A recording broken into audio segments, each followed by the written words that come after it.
Sebelum kita mendengarkan firman Tuhan untuk hari ini, kita berdoa.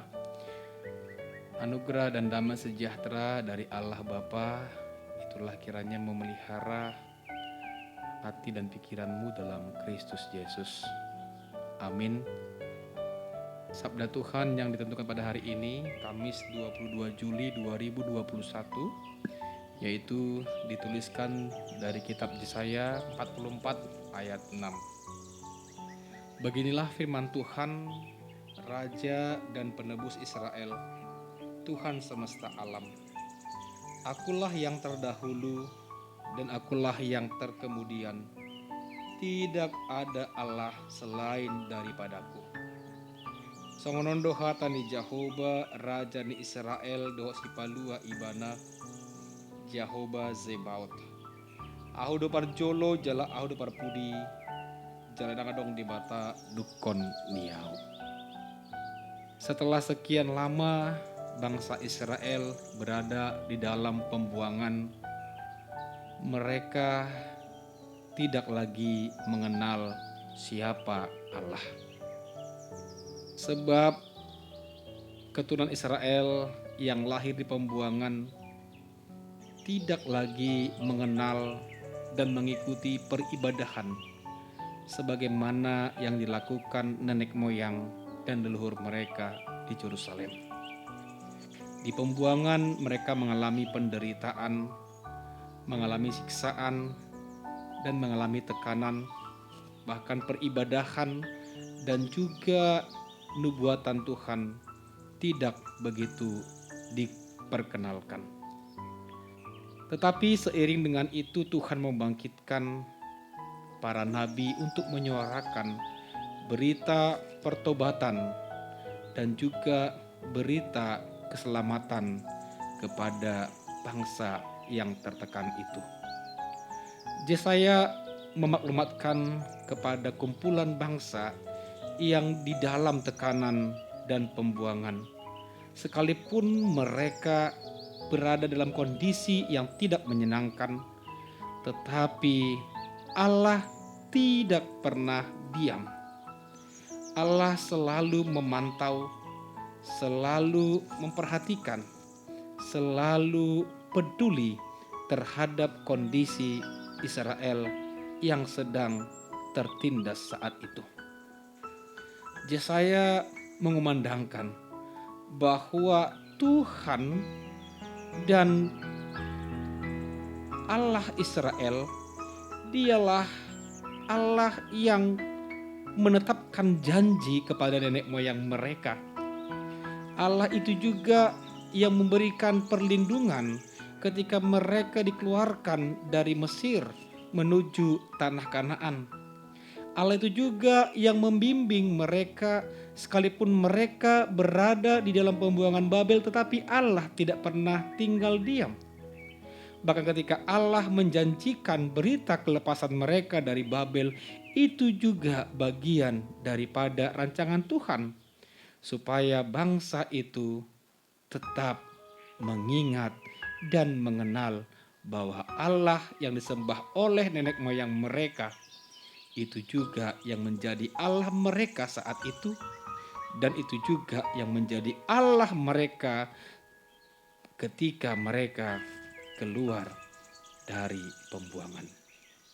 Namun sangat disayangkan bahwa banyak dari antara mereka yang tidak mengenal Allah Zebaot itu, kemudian mereka membuat ilah-ilah dengan menyembah patung-patung atau percaya kepada dewa-dewi yang ada di Babel.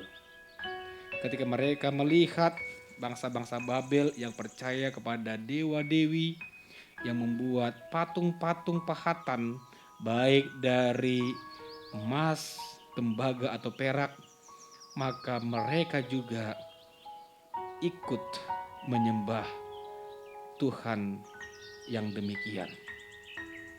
Mereka meyakini bahwa itulah yang mampu menyelamatkan bangsa Israel.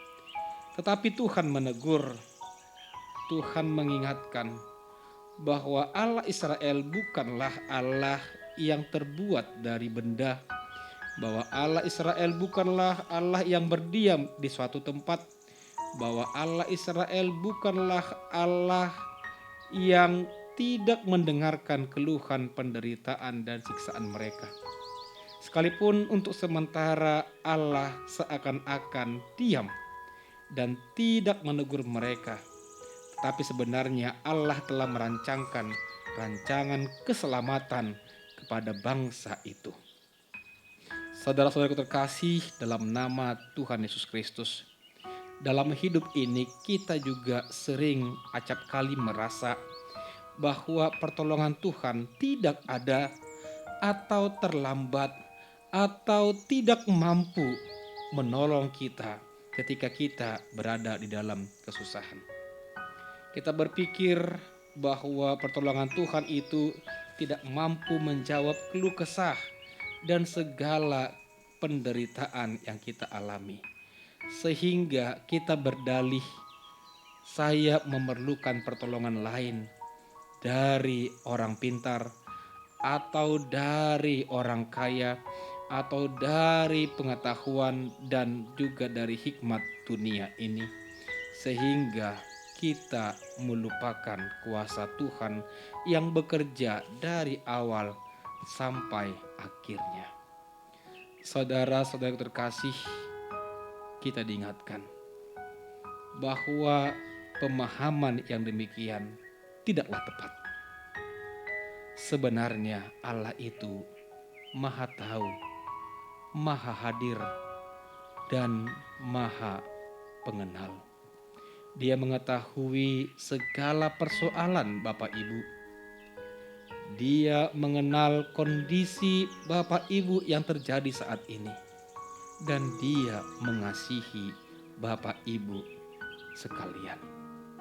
Sekalipun pertolongan Tuhan sering kita pikir terlambat, atau jangan-jangan kita berpikir Tuhan tidak lagi mengasihi kita.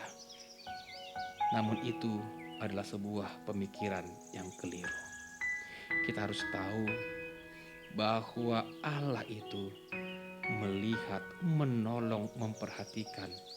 Bahkan tantangan cobaan yang paling besar yang kita alami, yaitu ditekan atau diikat oleh dosa, sebenarnya itu juga telah dibebaskan dan dilepaskan dalam nama Kristus Yesus, sehingga tidak ada lagi sebenarnya kekuatan yang menghimpit, menekan, menindas manusia, sebab dosa, iblis, dan maut itu telah ditaklukkan, dimenangkan, dan dibebaskan oleh Yesus. Saudaraku terkasih, inilah teguran dan sapaan buat kita, bahwa Allah itu bekerja sejak mulai penciptaan. Allah terus bekerja dari zaman leluhur Bapak Abraham, Ishak, dan Yakub. Allah bekerja di dalam masa Israel di pembuangan ataupun di tanah Kanaan. Allah bekerja di dalam perjanjian baru di zaman Yesus Kristus. Bahkan saat ini Allah juga bekerja di zaman yang kita sebut zaman now, di mana Roh Kudus hadir, menguatkan, menolong, membimbing kita. Percayalah, kasih-Nya, kuasa-Nya tidak berubah. Dulu, sekarang, selama-lamanya. Kuatkanlah hatimu, bulatkanlah tekadmu untuk meyakini pertolongan Tuhan. Amin. Kita berdoa. Kami meyakini ya Tuhan bahwa Engkau adalah juru selamat dan penebus kami, yang bukan hanya membebaskan kami dari perbudakan ataupun tawanan bangsa-bangsa lain, namun juga Tuhan Engkau telah membebaskan kami dari ikatan yang paling buruk, yaitu dosa, iblis, dan kematian. Oleh Yesus Kristus kami telah dibebaskan, dimenangkan terhadap maut, terhadap iblis, terhadap kematian sehingga kami menjadi anak-anak yang dimenangkan. Terima kasih ya Tuhan kami, tolong kami agar kami meyakini pertolongan Tuhan, kuasa Tuhan, dan mahakarya Tuhan. Amin. Selamat menjalankan aktivitasnya pada hari ini. Tetap jaga kesehatan dan Tuhan Yesus beserta kita.